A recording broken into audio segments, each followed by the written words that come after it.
What's up everybody, it's Todd here. I wanted to do another shoe review. This time on the North Face Flight Trinities. So let me start with telling you a story. I wore this shoe to the trail race, 2019 Shine Mountain Trail Race. It's a big race here, 25K and 50K in Colorado Springs. And I'm getting ready to do my warm-up run. I'm just jogging along, and here I come up on two guys. I recognize one as my coach. I say, "Hey coach, hey Peter." And the guy to his right is Zach Miller. If those of you who don't know who Zach Miller is, Google him. That dude is a badass.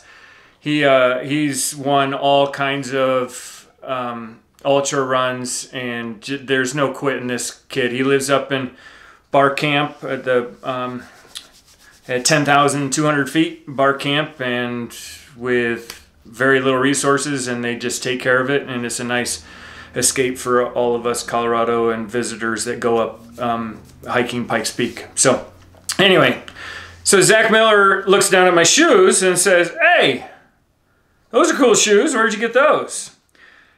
He's also sponsored by North Face. And so I'm like, "Hey, thanks Zach, I appreciate that, man.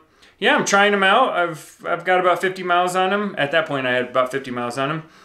And he said that, yeah, so he told me a little bit about the shoe, but he didn't realize they were released yet because he had them months earlier for a trial, testing them out. And I said, "No, I got them on Zappos." Yeah, I'll leave a link down in the comment section for Zappos, but they had a nice return policy. Figured if I didn't like them, I could return them even after running in them for a few miles. Not a lot of places do that. So with my foot injury, I've got arthritis in my foot. I wear insoles, custom orthotics, and I typically run and race in Hokas. So I just got about 400 miles on my Hoka Torrents. And they were really nice. Just the cushion finally started to wear out, so my foot started getting tired in them. But I wanted to try something different. I saw these guys online. I really like the way they look, and they're really light and flexible. And you can tell I got some mud on them. But also this cushion. It seemed like it was a lot more cushion than what North Face normally has, so I wanted to give them a shot. They got away from Vibram, and they're producing their own sole material, and this was my initial worry when I saw online the pictures. The lug depth is pretty shallow, and so I was wondering how well they would grip. As you can see from some of these videos I'm going to show you, I took it on grass. No slipping, and that was wet grass. It was really cold that morning, so it was almost like a frost over on that grass. And then you could see that I took it in some clay mud that typically sticks to the shoe, and no slipping and no major sticking, so the shoe didn't end up getting heavy like my Hoka's grip onto that mud, and it makes it even heavier than what the shoe already is. And in this clip, you can see that I'm sticking onto some sandstone. Not great for rock climbing, but these guys saved my butt on the way up and down, where I was really relying on my leg strength versus my arm strength to climb up to the top of that. And I was impressed. These guys held up really well, and I got toe flexibility in there so that I could get in some of those footholds. And then my main love of this shoe is it made me feel fast. And in some of these clips, maybe you can tell I was doing 1 minute surges and then taking a minute or 2 minute rest in between those.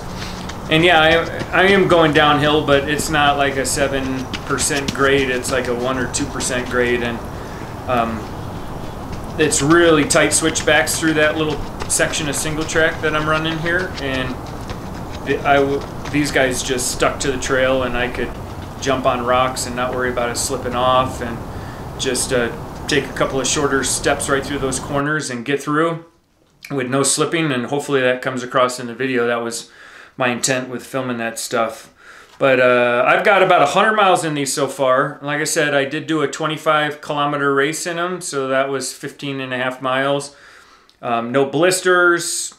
My bunion isn't too bad. You can see one little mark in here. Maybe you can see it. And I don't know if that's just wear or if I ended up catching a rock or there. This is a really nice thin material, breathable. The shoe is ultra light, it's grippy, and it's a wide toe box, so my foot feels very comfortable inside that. The heel cup, even with orthotics, which, you know, my orthotics are pretty thick, my heel stays down in here and grips. One of my complaints is this tongue and lacing system. It's kind of conducive to having a loose forefoot. So I really have to cinch them down quite tight up through my forefoot to get it to really feel comfortable, especially going around those switchbacks and having confidence in it with no slipping of my foot. But yeah, this midsole material is called their Fast Foam, and it's not anything like a Hoka. That's what I got accustomed to for the cushion, and you can't really feel much of the trail in those Hokas. Stinsons, Challengers, that's what I do my training in, and those Torrents were for my races. And when I first started training in these, I'm like, ooh, I don't know if I'm gonna like the road, feeling the road, but the more I run in these guys, the more I'm actually getting comfortable feeling, and I'm enjoying feeling the trail. Nothing's poking my foot up underneath there. I don't want to give that impression. I think there's a rock plate in here. But just that I'm much more connected into or on the ground with this shoe than I am my Hokas. I'm not going to go away from my Hokas. I still wear those for all my training. This is solely my trail race shoe because of the light and the grippiness. And to make this video, so I took it out in the mud. I wanted to show you guys some adverse weather conditions and what the shoe performed like. So if you like it, give me a thumbs up and subscribe, share it with your friends. Go ahead and try out the shoe. Tell me what you think. All right, have a good day, guys. Bye.